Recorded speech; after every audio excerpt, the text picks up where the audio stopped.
Good evening, everybody. It's really a pleasure to be here along with all of you as part of this webinar that we're going to be talking along with a couple of our people on what technology has in store for retailers and customers. First and foremost, a big thank you to all of you who accepted this rescheduling. I know it was inevitable that we had to do it because of certain reasons, but thanks for your patience. We are really happy to be able to put this together and come back to all of you for an engaging discussion today. Today, we have with us a couple of really good technologists, people who have seen the industry from varieties of experience, who have been able to bring solutions to a number of global customers who have really applied data in a variety of ways. So I'm going to introduce both Manish and Guru. I'm going to request them to introduce themselves. Manish Barve is a senior member from AWS who steers the data analytics go-to-market. And Manish has kindly accepted to join us and share with us his perspectives on this. So over to you, Manish, for a quick introduction about yourself. Thank you. So firstly, am I audible to everyone on the call? Yep. Okay, thank you. Thank you, everyone. As Balaji said, I really appreciate you guys taking time out for this webinar today afternoon. And we hope that the next hour and a bit, we're able to have a conversation in terms of, as the topic suggests, what technology means to the retail sector and how it can enhance some of those things that we are seeing in the Indian region. As far as my role is concerned, I'm the head of data and analytics go-to-market strategies in AWS. I look across all data initiatives plus all analytics initiatives from a standpoint of understanding what the customer requirements are and how we can essentially leverage those in terms of the AWS services from marrying it with the customer requirements. So my job is to make sure that we align the customer's asks with what we have as far as the go-to-market is concerned. So that's me, Manish. Thanks, Balaji. Thanks, Manish. Guru, we'd like to hear something about yourself. Over to you. Thanks, Balaji. Thanks everyone for joining in. And this is one topic which always interests me, combining domain and technology together. And retail obviously is one industry where lots of things happen ahead of the curve in terms of technology implementation. And thanks everyone for joining in. As Manish said, we'll have some exciting conversation today, next 1 hour. So I go back about 25 years back. I'm basically a chartered accountant into IT for last 23 years now, and specifically in the data and analytics space for those 23 years. I started my journey way back in 2000, and I've been involved in some large engagements, large data analytics engagements with the likes of GE Energy, Cisco, JP Morgan, Citibank, and so on and so forth. So last 13 years I've been into practice development, practice management with various organizations in my journey. And I've been engaging with many customers to define their solution for their roadmap for how to approach the whole data analytics and AI space now. And been an exciting journey for me. I'm in getting the domain flavor and the technology brought together for our customers. That's about me, Balaji. Thank you, Guru. And to the rest of you, I lead a much more simpler life. It is really about making sure that we deliver on our promises to customers, which is simply about making sure we have the right capabilities, we deliver to those promises. And as bringing those things together, we work very, very closely with partners. AWS has been a huge partner for us. And we continue to team up and discover what are the possibilities we can create with technology and build the capabilities to be able to ensure that we deliver on those promises. And that's exactly what I'm going to go to today in this webinar by bringing together two eminent technologists, hearing from them, listening to them, and learning from them. So I'm looking forward to a really exciting evening. And I'll also invite each one of you to participate, come forth with your questions, and let's take away a good amount of learning from here. Now, the natural question was, what was the inspiration for this topic, right? Given that the festival season is around the corner, I can guess that possibly shopping is in everybody's list. And as we think about shopping, it's inevitable that retailers will come to the mind. So, which is why we thought, given the festive season, given the shopping list that all of us are putting together, maybe a bit of a talk and understanding of the world of retailers might be a good thing to add flavor to the season. That's been the only motivation. So let's reflect on what are we going to do as part of the shopping season? What are we going to expect from the retailers? And I think that will go a long way in terms of what we will listen and hear from the discussions today. Now, all of us would have personally witnessed how the whole retail industry, the simple industry of where we go shop, buy the things for our everyday needs or for seasonal needs, how that has undergone significant changes in the last 5-10 years. It's not even about a lifetime of change. It's simply about in the last decade, each one of us would have seen that the way we shop, what we shop, how we shop, why we shop, has gone through a dramatic change, right? What we could earlier have to go walk up to a certain store, touch and feel and things and buy it. Today, you could do that at the comfort of sitting at your home, browsing through it, comparing a variety of things. You can buy them globally, right? So you're able to do a lot more things thanks to the benefits of technology in terms of the whole shopping as an experience itself. But what we also have to reflect on at this point of time is, as the way we shop, what we shop has significantly changed, has this resulted in a significant impact on the industry itself? Okay. I think all of us have happily adopted the whole online shopping, wherein our own preferences, what we shop, how often we shop, how we try them on, has continued to change. Okay. Even the stores, even some of the brands that we used to go and buy, they have had to make some significant changes. Earlier, they could afford to be a few outlets in a certain city, but today, something is forcing them almost to be a multi-city format, have to go out into multiple distribution centers. And it is leading to a certain amount of challenges for them. It isn't easy to be able to ship your goods all over India. People could be sitting anywhere in the country and making orders. How do you make sure that you're able to fulfill within a definitive time frame? Earlier, you could open a few outlets, stock all the goods that you had over there and be able to fulfill it right from there. But if today you have to do it across the country, which means you may have to have warehouses which are also having to ship out from those places. So with all of these changes, I thought it might be a good way for us to understand from Manish directly, Amazon, who has been one of the forefront leaders in terms of redefining how we imagine shopping, how we shop. How has Amazon really led the way?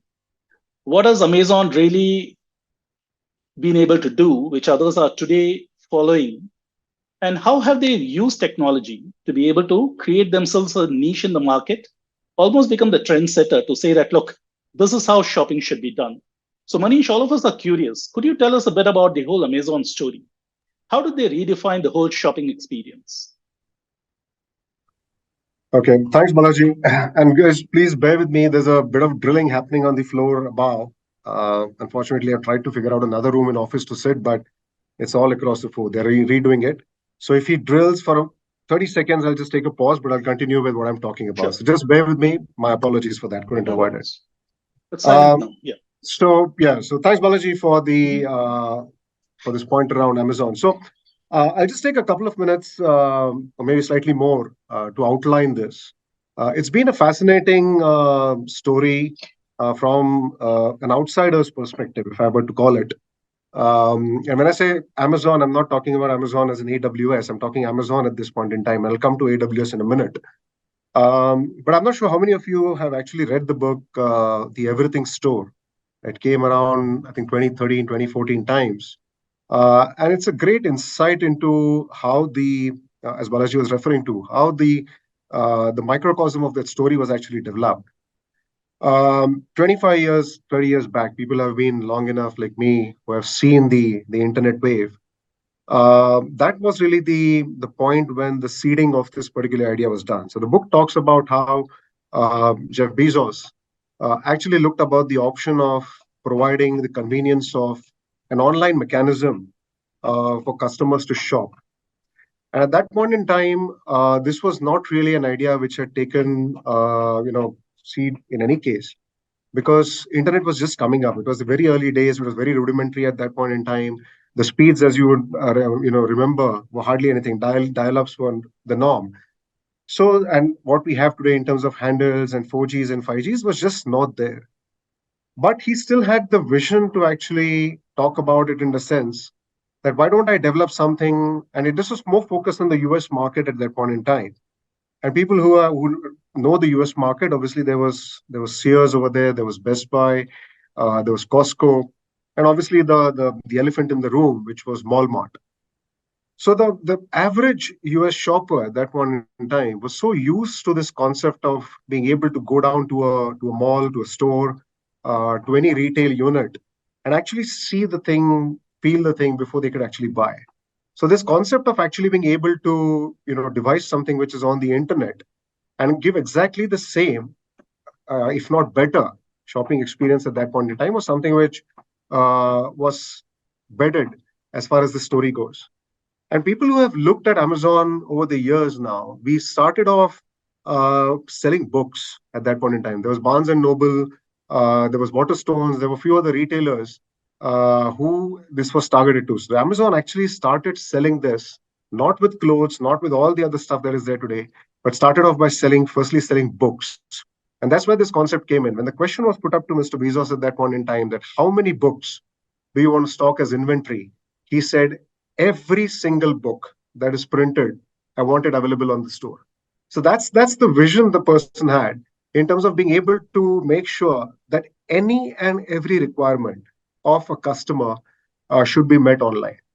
Over the years, after 2002, I think they started realizing that they put in more products, they got a number of SKUs into the store, and they started realizing that the way they were actually using technology at that point in time, there was no AWS, there was no cloud as we know it today, which was essentially in place. That's the point when it came in, where they realized that we need to be able to build capacity that can be leveraged as and when we want, in the sense that we can grow it or reduce it whenever we want it.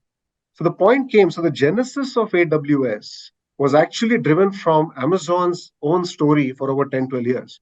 The point I'm trying to make is today, Amazon is looked as a retailer, not so much as a technology organization, but it's actually a retailer who does a lot of tech.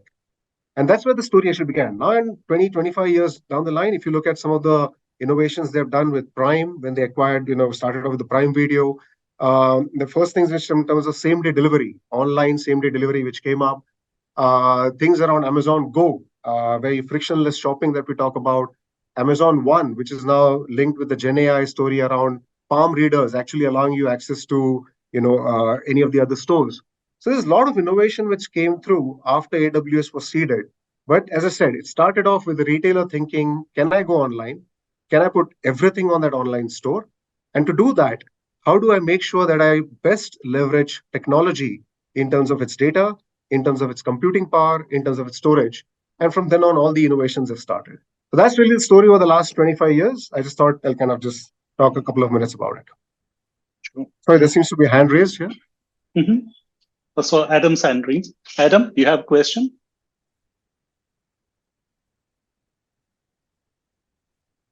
Adam, are you able to hear us? So whoever has a question can probably put up in the chat window and we'll take it towards the end. Sure. Yeah. Thank you. Okay. All right.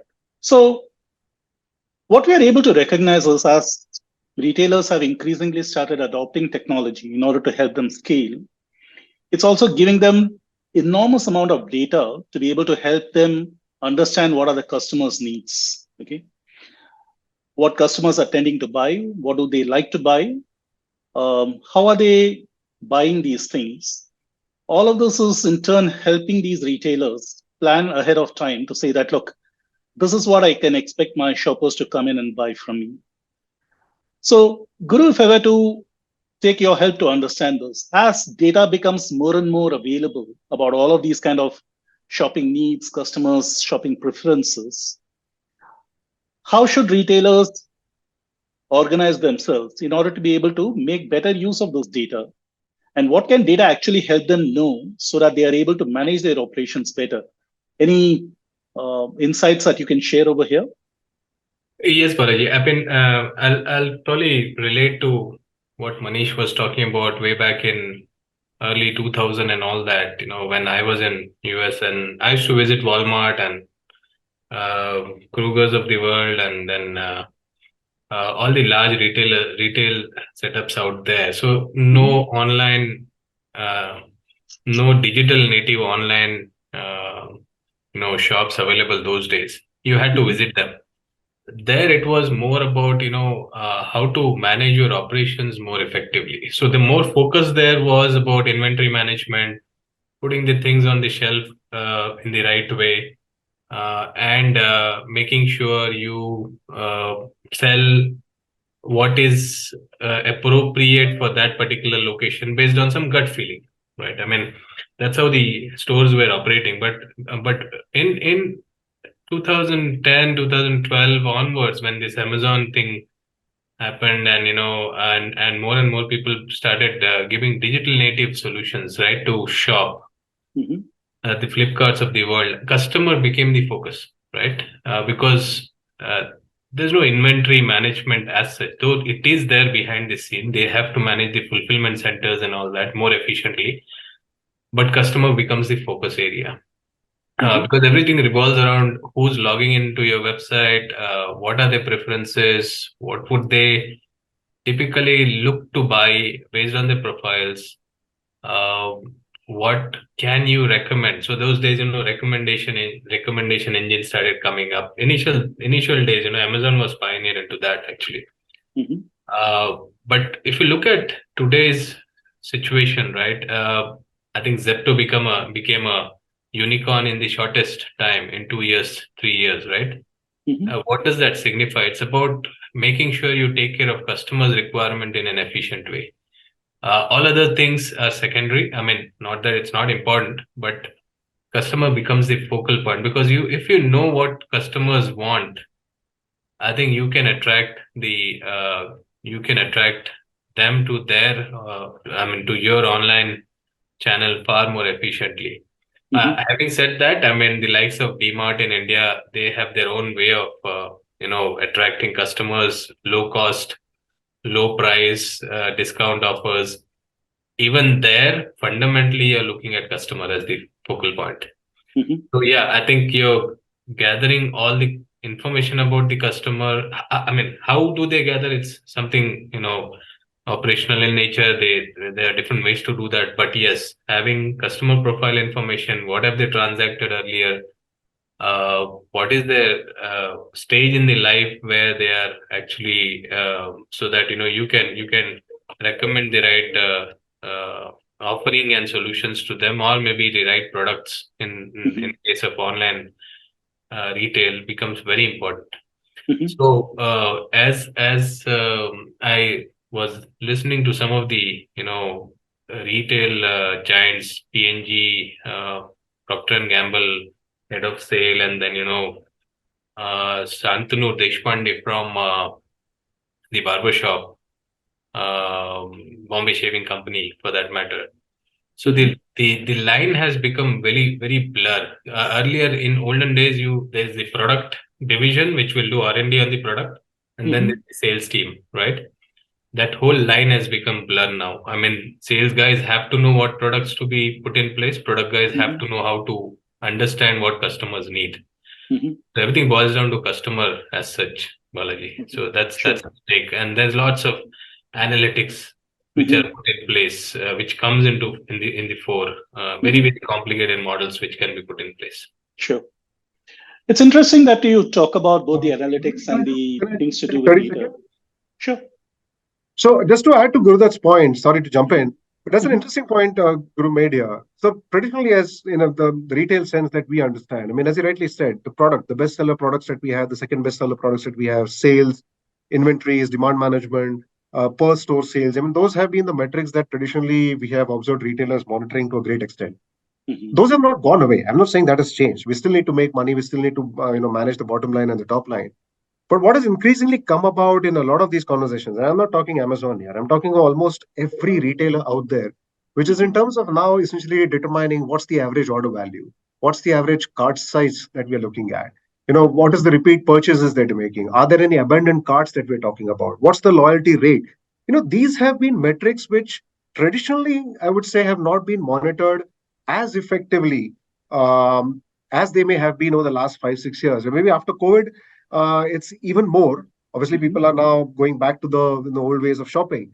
But still, that's where this point comes up, that while data has been there as far as understanding customer behavior is concerned, the moment you pivot it around a customer of one or a segment of one, you now need to be able to understand those profiles more effectively, which is where the analytics element starts coming up in a very big way. So I just thought I'd kind of add to Guru's point. Sorry. Absolutely. I think that illuminates that point further.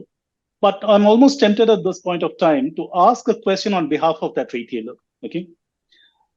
So listening to the technologists, what we did as retailers is inherited a lot of technology, invested a lot in technology, collected a lot of data, and did a lot of analytics, including the fact that as our own businesses expanded, as we kind of started looking at different paths, working together, the needs for marketing, the needs for merchandising, running the whole operations itself, the variety of data that started coming in, and in its own right, that data had a life, it had its own product construct.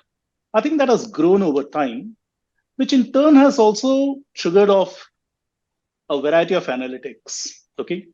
So if we as a retailer have to open the hood into our technology organization, you're seeing that there is an enormous amount of types of analytics which are going on over there, which is also posing a question saying, what are the things or what are the types of analytics that should remain within the confines of maybe one business function versus what are those types of analytics and the analytical capabilities which should be centralized by the organization? I know there isn't any perfect this way or the other answer, but from your experiences, what would be your suggestions or recommendations or guidelines of how somebody should be able to plan this so that they know they are not doing any redundant work, while at the same time, they're not losing opportunity because they thought somebody else would do it? Is there any suggestions or best practices on that? Sorry, Balaji, the question was for me or Guru? Sorry. Yeah, either of you could chime in. Guru, if you want to just go in and I'll Yeah, so I'll give my perspective on that, Balaji. I mean, retail is such a business that you have to be close to the business units. Like when I talk about close to the business units, I mean, a retail shop by itself is very dynamic, right? I mean, things change a lot. You have to make sure that your the position of your shelves would have to be based on what kind of customers visit, and those visits are very dynamic in nature. So the data becomes very important, and that data is lying at the business unit level. Yeah. Now, when that happens, the owner of the data, which is those business functions, which are knowing how to use the data and use that for insights. And it has to be very agile, right? I mean, it can't be, taking about 2 weeks to deliver that insights by a central unit. They need to have the visualization, the output of the model in their hand and use that to make quick decisions. And that's why in a retail setup, you definitely have those business functions who should be owner of the data, as well as the center of excellence should be as democratized as possible. So they also have the insights in their hand in a very, very easy way. A central unit will jeopardize, a lot of decision making in that case, right? Okay. So that's my take as far as those business functions which are very customer facing. There are some business functions you can still have it centralized. Some of the enterprise business functions like HR, finance, where they can have a little bit of delay. But as far as those customer facing front office based business units, they need to have a decentralized analytics unit put in place within that business. Sure. So if I'm a small or medium scale retailer who hasn't yet done much on technology, where would you recommend that I make a start with respect to embracing analytics, making use of analytics, being able to draw insights and drive my business? Any suggestions? A very small business obviously doesn't make sense to have individual business units having their own analytics unit put in place. You can start having it in a central location or in a central unit, but still it has to be a service oriented architecture to be put in place. They need to have data services or the analytic services in their hand to make quick decisions. Okay. Though the outcome or the processing of the data, creating those analytics can be centralized, but as a service, it has to be provided to those, front office people who would be working closely with the customers. Okay. And we also came across the solution, which again, Navikenz has been providing, called Spend Analytics, which is clearly focused on where the spend of these different businesses are. Okay. Now, what I'm really keen to hear your perspectives are on how much is visualization a critical element in both adoption of analytics and usage of analytics? When does it become a key driver? And what should one keep in mind when they plan the whole visualization aspect of any analytical solution these organizations are investing in? Manish, you want to take that first? Yeah, sure. Yeah, and I'll just try and kind of also go back to the point Balaji raised earlier. Where do I start? I mean, there are a lot of people on this call today who would want to understand that. I mean, where do I start with? I'm a business of whatever nature, whatever size. I'll just give a quick anecdote about Amazon again, just to kind of set the context of the immediate topic, the immediately next question that you have asked. I think Guru alluded to it. Amazon at one point in time was a monolithic architecture. I'm just going to basically have two pillars of this point, one on technology, one on regulation. We started off as in those days as a monolithic architecture. But then once it was realized that to meet the customer demands, once you keep customer as your focus and you then work backwards, and these are principles which are taken very strongly in Amazon. So once you decide that I have a foundational layer and I have an innovation layer, then to be able to first determine how technology can be able to help business achieve that, we had to make those changes. The microservices that we talk about, the API layers which we talk about, the containerization that we talk about, all of that were precursors to the cloud. So it goes without saying that businesses today who want to embark on a customer first, or some people like to call it white glove customer treatment, will have to adopt some of these technology layers. Obviously, then there'll be aspects around what regulations come in, and we'll talk about ONDC down the line in the next 15-20 minutes. But that's to me is important. The technology element will be fundamental in terms of some of these choices that we are making. Now, coming to your next point, in terms of visualization. Now, again, it's sometimes seen as visualization. People tend to, and I'm not saying it's the right way or wrong way, tend to believe it's about reports, it's about dashboards. You kind of spin them up once in a day, and that's the job done. But increasingly, my conversations with a lot of customers are now coming to a point that visualization is actually front and center to a lot of these conversations. The reason is that entire layer of visualization, it democratizes how data can be seen, the same data rather, can be seen by multiple units. Guru alluded to the fact that you need to have a mesh kind of an architecture. You shouldn't be able to federate data across units so that people can take quick decisions as long as they are within the guardrails of the organization. But then the ability for them to see with the same visual medium, the same data becomes extremely important, which is where the element of what we're doing from a AWS standpoint in terms of putting in a lot of integral services from a data side and the AI side into the visualization medium plays a big role. So for me, the visualization plays two sides. One, it democratizes data. People don't need to necessarily have all the skills. Business people don't necessarily need to have all the data science, data engineering skills to be able to take decisions. Point number one. From a technology standpoint, we are essentially embellishing that layer to have some kind of an AI, some kind of drill down capabilities, which so far have not been paid a lot of attention to. So that's my 2 cents on it. Guru, sorry. Okay.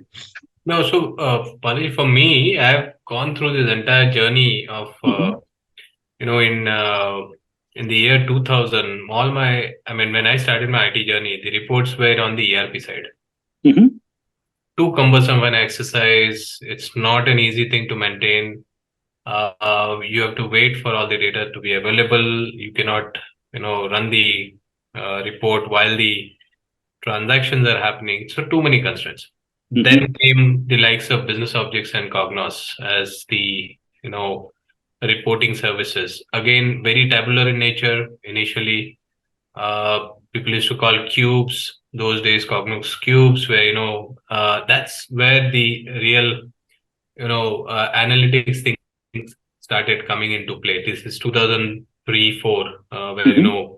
a little bit earlier, cubes started coming into play.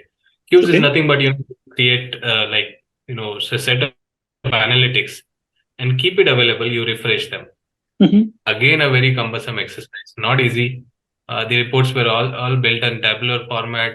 Again, no insights. You have to go inside the report, look at the numbers, find out exceptions, find out where there are, some kind of outliers, and then try to. So it takes time, right? Mhm. Mhm. Then 2010 onwards, this whole concept of visualization dashboards came into play. Mhm. And ClickView was first set of ClickView, Tableau. Those were the first set of visualization tools came in the market. Mhm. But the story, if I want to cut it short, is that the current set of visualization tools are very, very powerful compared to what I had started my journey with. Very tabular reports, right? You have functionalities where you can actually only identify the outliers. We can only talk about exceptions. You can get alerts. You can actually now run OpenAI on top of the visualization tools to get your answers. And with respect to QuickSight, obviously you can create your own question and answer facility. If you want to integrate that with your Mhm. kind of chatbot facility which you want to have. So the ability to generate insights has become very, very minimal. With a minimal time, you can generate those insights now. What Mhm. used to take maybe about a day to get that earlier, now it is like within seconds or within minutes, you can get it configured and make it available for the end user. Now Yeah. the advantage is, Mhm. I'll just take 30 more seconds, Sure. Balaji. The Mhm. advantage is you can actually create your, uh, you can actually create your reports for the board Mhm. in visualization and then give it to them. They also understand, typically a board would like to know what are the exceptions, not about all the transactions, right? Mhm. That can be far more impactfully provided in a visualization tool than in a regular tabular reports and all that. Sure. Mhm. In fact, Agree. one of the company called in Hyderabad base, they have created the whole story of Ramayana on visualization. Mhm. So interesting. Interesting. Mhm. I think we spent some good time talking about one side of this world, which is the retailers. Let's shift it to a slightly more selfish end, which is ourselves, the customers. So let's also look at saying how are retailers able to understand us? Okay. What exactly are they doing to be able to understand more of our changing preferences as we discover new needs of shopping? What are the kind of things that we'd like to try on ourselves? Um, I think one of the things that I read about recently is retailers are beginning to know about us not only through what we do with them directly, but also keep scanning at our social media profiles, third party cookies, and variety of other techniques just to be able to get to know that individual more so that they're able to target that person with the right kind of products and services, which is a fairly interesting thing. So, really wanted to understand and get your views on how exactly are the retailers using the customer data to learn more about the target customers. And here, given that the volumes of such data is literally growing by the minute, and the varieties of these patterns which are coming in through it, what exactly can you do with machine learning, AI, and other ones to be able to learn more about this customer? And what exactly can this result in as a benefit to the customer? Any thoughts on this? Yeah, I can just start Sure. with it, Manish. Mhm. So retailers, one thing definitely is, they try to understand the customer in terms of their profile. That's a basic thing which they try to collect. Mhm. Now, as you try to engage with them more and more, so obviously Mhm. when you try to understand their profile, that's the first touch point with the customer. Mhm.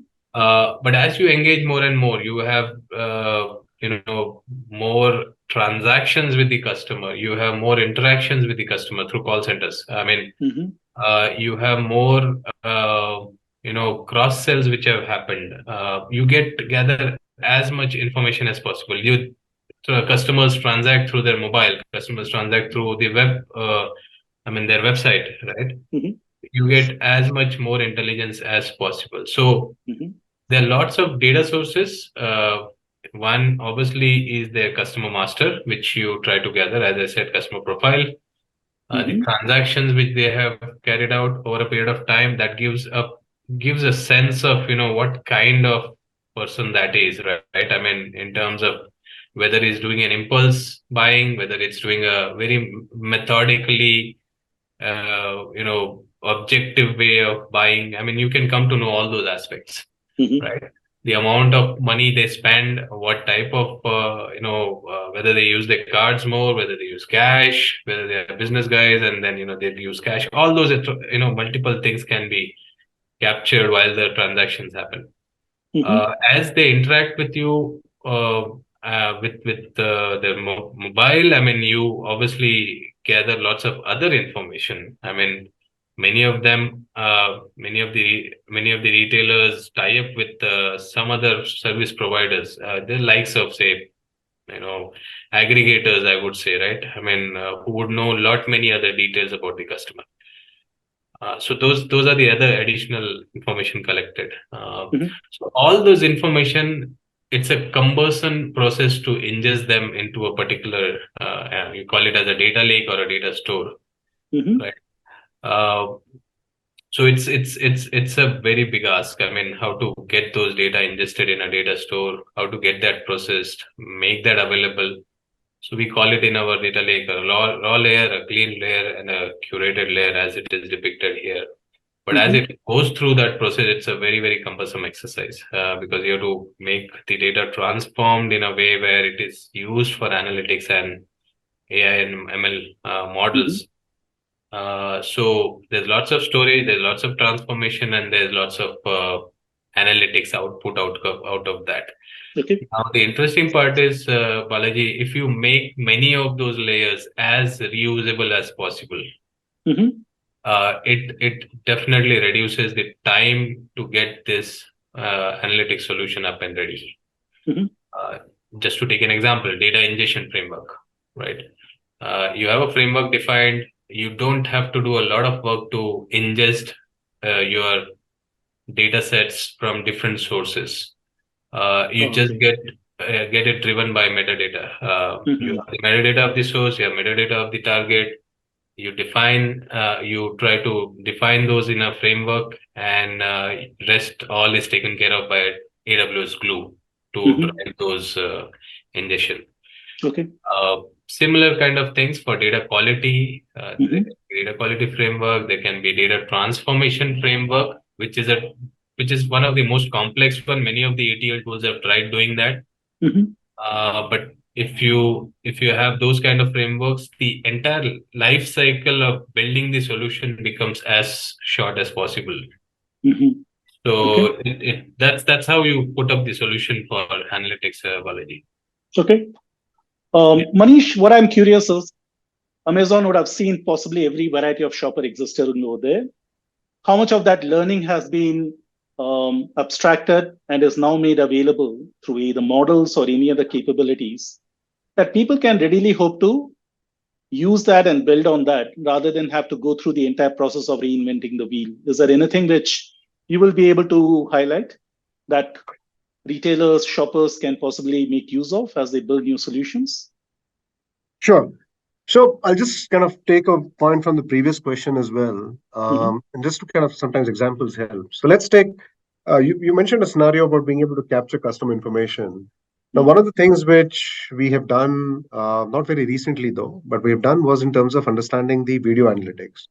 So if you are in a store and you're trying to understand what is it that will entice a customer in terms of the floor, for example, where there's men's shopping. Now, there are things which like KPIs, for example, like a dwell time, traffic flows, heat maps, those kind of things. Not your standard data which says, I like the product, I rate it 4.5 out of 5. Now, these are visual mediums. And I'll go in through the aspects around data privacy and all a bit later. But just to kind of essentially try and focus on the fact that there is ability to capture that kind of information which can stream in. Now, once you have this ability, where I'm trying to answer this question in terms of how we can do this now with some of the technologies that are available. So this is streaming information which is coming in, which is providing you flow data in terms of, as I said, heat maps, dwell time, traffic flows, etc., which give you a perspective around potentially what are those goods or what are those, in an apparel shop, what is it that the people or the brands, typically the customers are more favoring over the others. Now, once you have the streaming information coming in, there are ways and means now to be able to store this information. Now, from a AWS standpoint, we typically call it collate or rather collect, collate, and consume.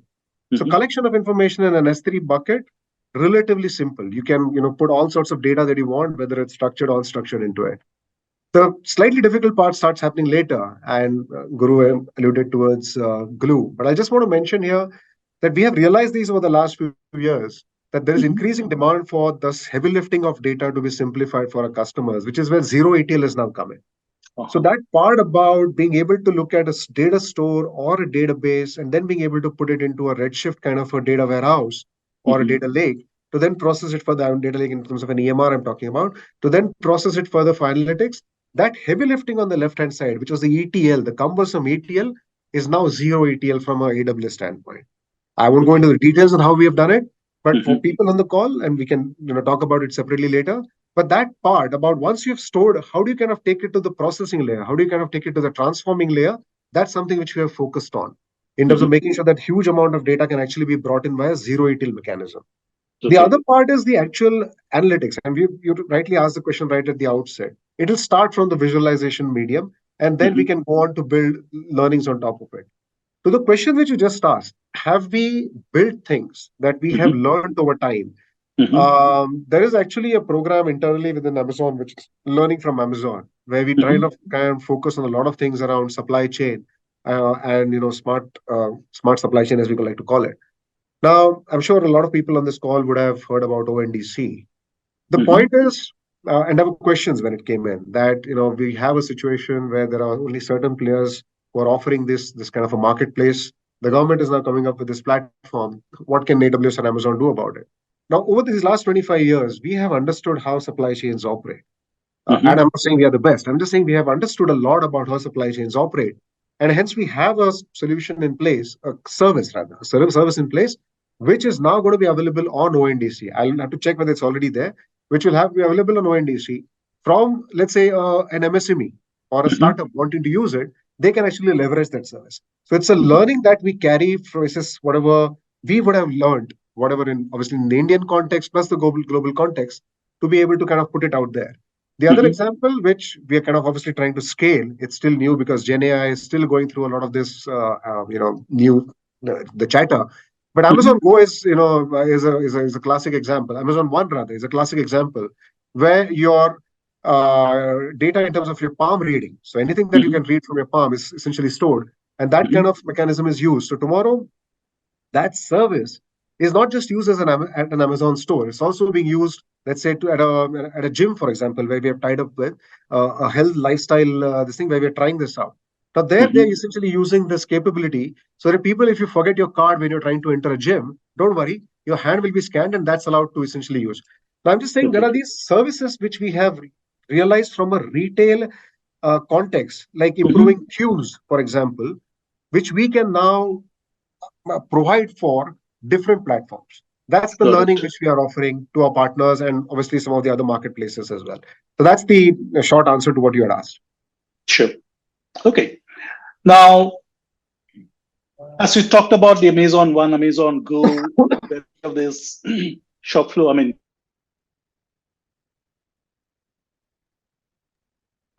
Balaji, Can't you're hear not you. audible. Can't hear you. Guru, are you able to hear me? See me? Yes, now, yes. All right. Okay. So while technology continues to create new possibilities, I think one of the questions which is also coming up is how much of automation is good versus when do people begin to see that, hey, look, I thought retail therapy was almost a health and wellness program. Going to the shop, meeting, interacting with people was more like a social event. Now you're taking all of those things away. It's almost becoming so mechanical. Is automation really, really the best way to do this, or is there a different way? I know there is no singular answer. There is an economic angle to it. There is a social angle to it. What are your perspectives? Saying, is it really enhancing the customer experience, or is there a possibility that it might also begin to impact them? Open views on this. And how has Amazon Go been adopted, and how have people reacted, responded to it? So, Guru, if it's okay, I can give a quick. Amazon is the pioneer into that. So, So I'll give you an incident, a real thing on this one. So, good point you raised. I mean, and I keep talking about human in the loop. I mean, because maybe it's just that I'm old school, but I always think that I don't think any technology at the end of the day can remove the importance of context and the human. That's not going to happen. I mean, whether there's anything that happens with large language models down the line, I think you're still going to need, the human in the loop to be able to manage and work things forward. But just coming back to the point, when Amazon Go was essentially, trialed out in some cities in the US, one of the things which they obviously were focusing on was customer service, customer experience, those kind of things, the usual things that needs to be kind of figured out. But then there was an interesting paper which kind of was written in terms of how do you kind of essentially manage an incident? Because if there's nobody in the store, right? There's no checkout, there are no checkout lines, etc. If there's an incident, there's a fire. How do you kind of manage that? What's the SOP for that? So let's say there is somebody who walks into the store for some reason, something falls on his head or her head. How do you kind of manage that incident? Now, if you were in a regular store, you obviously have someone coming in, walking, giving you a first aid. Here, you're not having typically people around. Can automation solve this? Potentially not. And I'm not going into the details around this. I'm just giving you that point.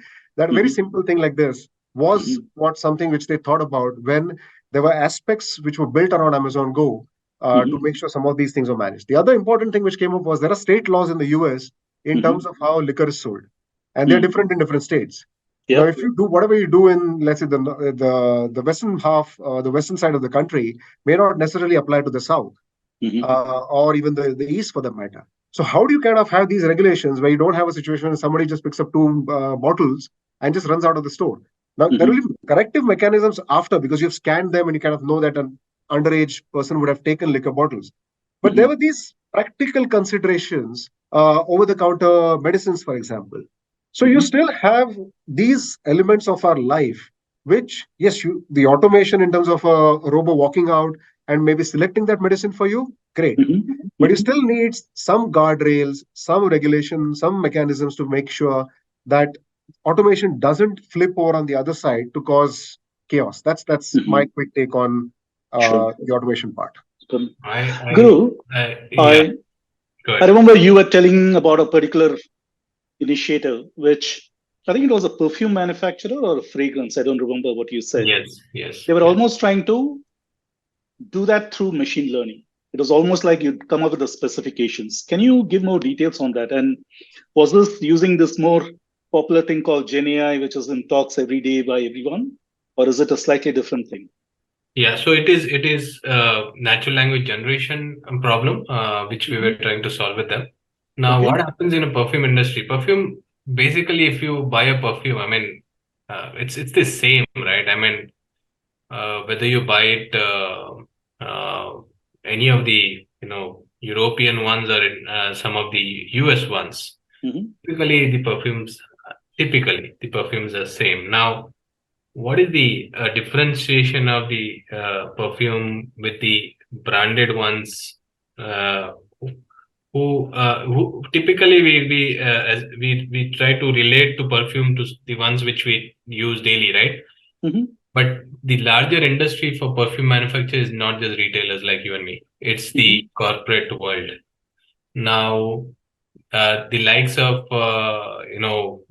FMCG industry, likes of Unilever and P&G, the likes of chemical industry where aromas are used, the likes of pharma industry where even the syrup which you drink has little bit of essence in that, right? I think some kind of flavor in that.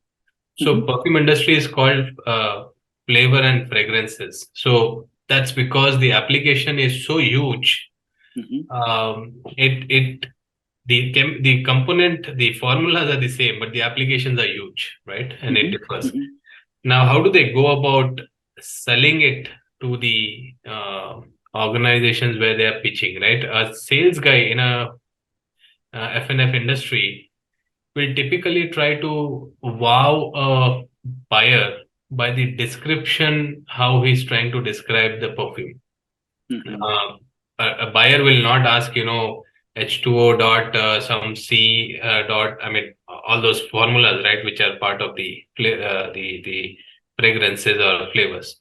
They will look for some very exotic kind of description which will meet their requirement. So the problem statement which we are trying to solve for this perfume company was how a pre-sales guy or a sales guy can go in front of a customer and generate a description as he's related or as closely to what he can relate to. Just to take an example, say I am into laundry business, right? I would look at only 4 or 5 different kinds of fragrances, which is very light in nature, which is related to what I wash on a regular basis. So the fragrance industry will look for something which is lighter in nature, which is not very hard on your clothes, and something which is breezy, and so those guys describe it in that way.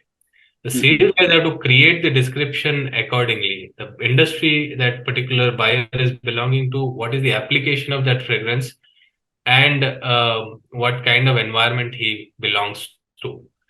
So the problem statement is they generate a description based on which industry the buyer belongs to, what is he trying to apply that fragrance or flavor to, and what is the environment he's trying to apply that fragrance and flavors.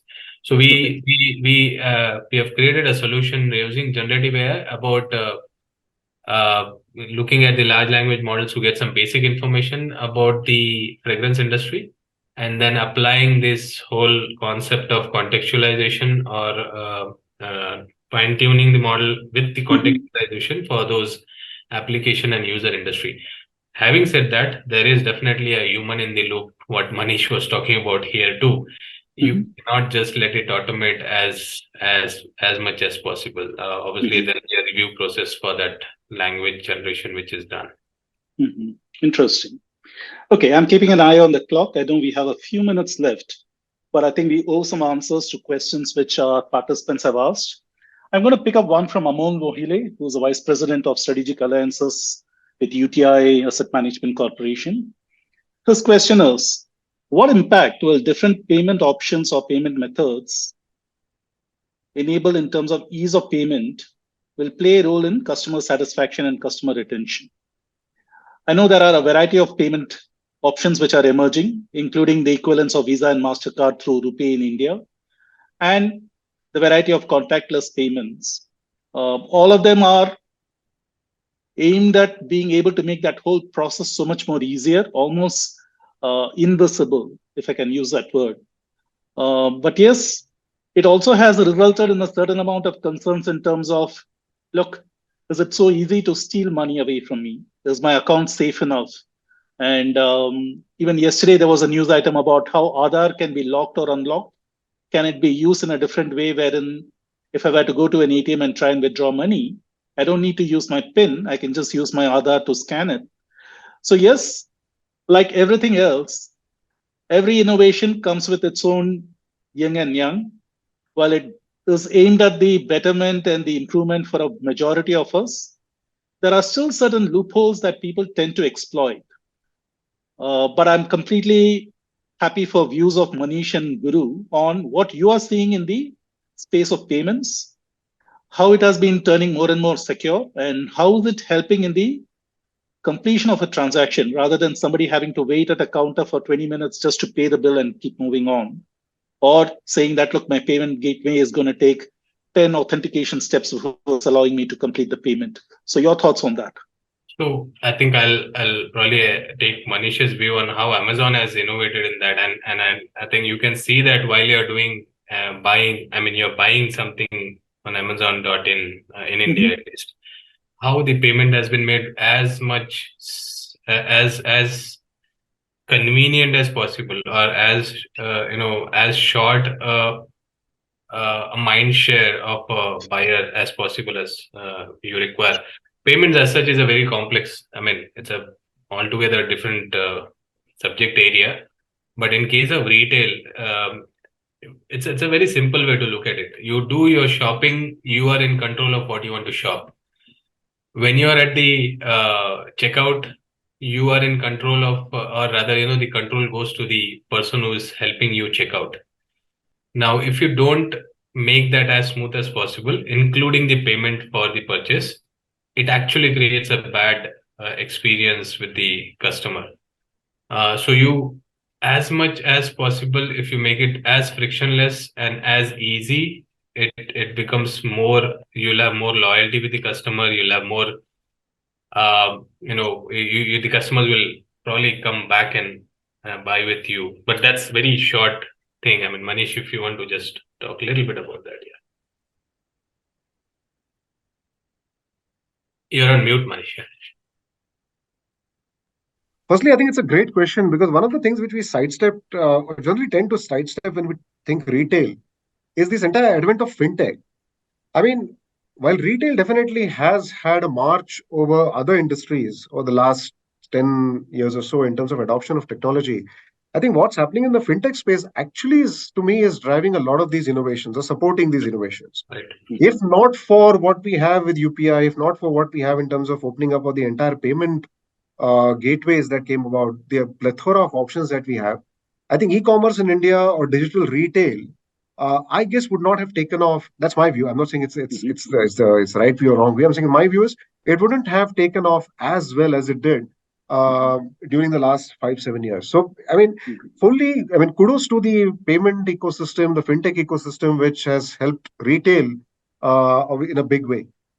Having come to the point which, and I'll answer both points. I'll answer the Amazon Pay one. Amazon Pay actually came about in the US in 2007-8. I don't exactly remember. I think came out in India 5-6 years back from a wallet perspective. Now, obviously, that was a convenience mechanism that you will have control over your expenses. You keep some money in the wallet, make sure that when you check out, you use that. But obviously, all those are options in terms of cards and net banking, etc., were also available, which we also had here. So I think that element of Amazon Pay definitely was something which was brought over. But by the time Amazon Pay actually came over, we also had the other players in the market. And today we know who actually dominates. I mean, you have PhonePe, you have Paytm, you have Google Pay actually dominating the scene in terms of the payments interface. I think fundamentally for me, the biggest thing is there are two parts to it. One, customers have embraced digital payments without doubt. I think we reached something like 10 billion transactions, 9 billion transactions, something I don't recollect, but somewhere in the news there was the recent numbers. That to me is still telling only half the story. What it's telling me is that transactions have gone up. Absolutely. I'm making 10 rupee, 12 rupee, 25 rupee transactions a lot. What it's not telling me is the amount of transactions that have been made. I think it's it's the wallet per, I would say that the spend per transaction is where I think it will be really the, I would say the cusp in terms of where the next shift is likely to happen. People still perceive digital payments, and as rightly said, it's a perception. My parents may not necessarily use it as effectively as my children would do it because of that perception that, is it safe enough? But once we cross that mental barrier, I think that's the key. We have reached that point about using payments from a convenience standpoint. I don't think we have reached across that barrier in terms of saying that we are going to use this potentially as the only mechanism for transaction. While we do have CBDC coming in, there's news, I don't know if the people have picked up on it. Australia is now encouraging cashless payments in a very large way. So, and there's crypto. I mean, G20 is going to talk about crypto regulations in the next 2 days. So you're going to have alternative means of tokens, not necessarily the normal currency, which is going to be used for all these transactions. So sooner than later, we're going to see people adopting it. But I think we are still in that phase of, I like the convenience in it, but I'm not going to fully believe it in terms of, the large set of transactions. That to me is still where it is. Still agree. Thanks, Manish, and thanks, Guru. I think it was a really, really engaging discussion. Thank all for the insights that you shared, and to be able to capsule it together, be able to see it from the lens of the retailer, see it through the lens of the customer, and really talk about how technology has made a difference in all our lives. Thank you so much for making time, and thank you for all the participants. And I hope we were able to address some of your curiosity, be able to clarify things so that next time you move into the shop, you think about the retailer, you can also imagine what they will be going through and what technology has been able to both help them and pose new challenges. Thank you once again for joining us, and we will look forward to meeting again with more interesting topics. Thanks again. Thanks, Balaji. Thanks, everyone. Thanks, Manish. Thank you, everyone. Thanks, Manish. Have a safe travel. Bye-bye. Thank you.